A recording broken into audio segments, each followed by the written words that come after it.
গঠন, এই দুই জাতিগণের পিছিয়ে হাজারা মানুষের জীবন চলে না।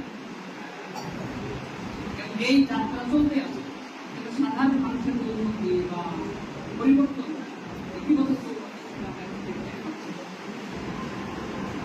তাই আর এরপর যে সমস্ত আলোচনা করা হলো সমাজে শিক্ষাকে বদল করে আমাদের মধ্যে যত ধরনের হতাশা সৃষ্টি হোক না কেন, বেকারত্বের মাত্রা যতই বৃদ্ধি পায়, এখনো যদি আমরা গুণগত শিক্ষা অর্জন করি, সেটাকে ব্যবহার করে আর্থিক জীবনে, সামাজিক জীবনে, পারিবারিক জীবনে, ব্যক্তিগত জীবনে আমরা অনেক এগিয়ে যেতে পারবো। এই স্কোপ আছে।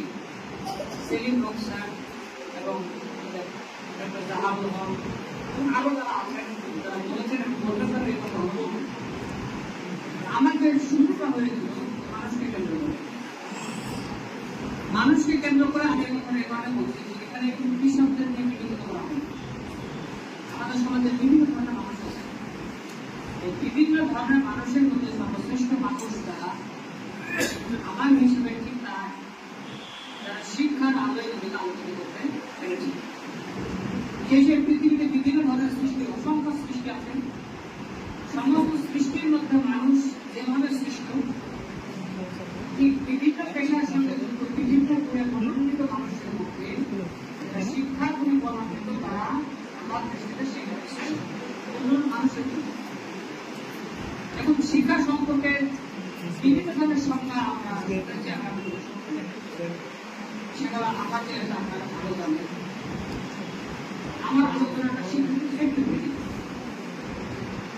এত শিক্ষিত হওয়ার পরে, এত কিছু অর্জন করার পরে ন্যাশনাল এডুকেশন পলিসি, নতুন শিক্ষা নীতি সম্পর্কে আমরা বলছিল, ন্যাশনাল এডুকেশন পলিসিতে বিভিন্ন ধরনের নীতি করা হচ্ছে, নতুন নতুন নীতি আনা হচ্ছে।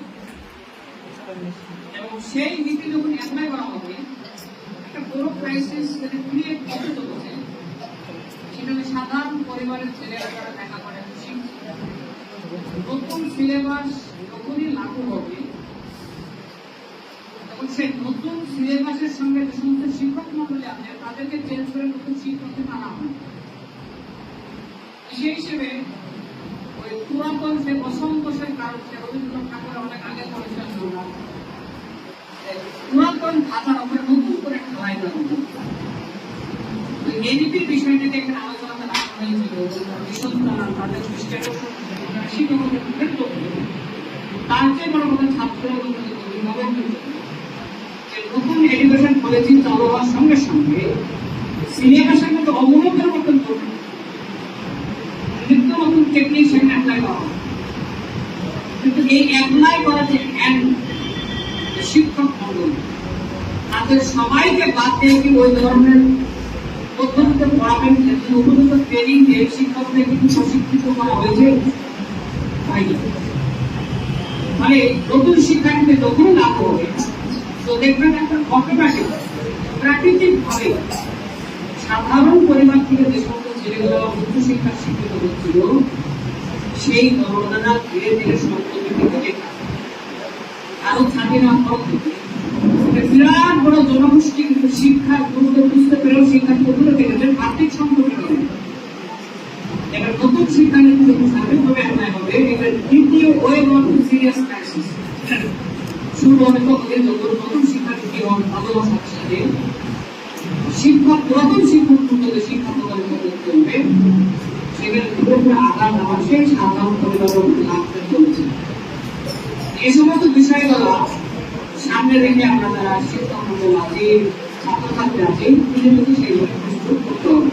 এবং আমার আলোচ্য বিষয়ের সঙ্গে অপ্রাসঙ্গ না হলেও অনেকটা দূর দিয়ে হলে এটা বলতে হলে কারণ এটা কিন্তু সেখানে পড়া সেটা কিন্তু ওরকম গেলের ছিল যে তাও স্বাধীনতার মত থেকে একটা বিরাট প্রভাব শিক্ষা ছিল, বিশেষ করে মুসলিমরা তখন তাদের অস্তিত্ব লড়াই করতে গিয়ে শিক্ষার দিকে তারা যেতে পারেন। সেই যে একটা ক্রাইসিস ছিল, সেই ধরনের একটা ক্রাইসিস আবার আসবে, প্রায় আসবে চলছে। সেই ক্রাইসিসকে ফেস করে আরো ছাদের নতুন যে পরিবেশ হলো, তখন সেখান থেকে পিছিয়ে গিয়েও কিন্তু নিজের অস্তিত্ব কিন্তু রাখা গিয়েছে কিছুটা। 25-এর পরে বা এরপরে নতুন শিক্ষা নীতি আসার পরে না হওয়ার পরে এই পরিবর্তিত পরিস্থিতিতে শিক্ষা থেকে এক ইঞ্চি থেকে দূরে চলে যায়, চোখ দুটি বিক্রি করে নিজের সুখী থাকবো এরকম ভাবনা থেকে তার মতো বেড়ে আমি সুখী হতে চাই, তাহলে চোখ দুটো বিক্রি করবো, চোখ দুটিকে বিক্রি করে আপনি যে সুখ পাবেন। আসলে এই সিদ্ধান্ত যখন নিচ্ছে তখন সিদ্ধান্ত আসে বাড়ি করবো, গাড়ি করবো, এটা করবো, সেটা করবো, চোখ বিক্রি করবো। কিন্তু চোখ বিক্রি করে দেওয়ার পরে যে পৃথিবীটা পাবেন, সেই পৃথিবীতে অনেক কিছু থাকবে, আপনি দেখতে পাবেন। তো আগামী দিনে শিক্ষা থেকে দূরে সরে থাকা অপরাধ হবে চোখ বিক্রি করে যে সুখী হওয়ার এখন যে সমস্ত কথার সাথে সাথে এই বিষয়টা শিক্ষিত মানুষ পৃথিবীতে এখন দুই ধরনের নতুন শিক্ষার মাঝখানে আমরা আছি, একটা হলো গ্রিড আর একটা হলো ডিপ। আজকে পৃথিবীকে খুব সুন্দর প্রতিটা বাচ্চা থেকে শুরু করে প্রত্যেকটা ব্যক্তিকে বুদ্ধি বানানো হচ্ছে, প্রয়োজন অনুসারে কোন উপাদান ব্যবহার করবে এইরকম সুন্দর শিক্ষার মধ্যে দেওয়া হচ্ছে না। আজকে পৃথিবীটা চলছে grid based approach, need based approach. এই গ্রিড বেসড অ্যাপ্রোচ আর নিড বেসড অ্যাপ্রোচ এর আমরা ভূমিকা করেছি। আর এই বই কারেন্ট সাম্প্রতিক সমস্যা, এই সমস্যা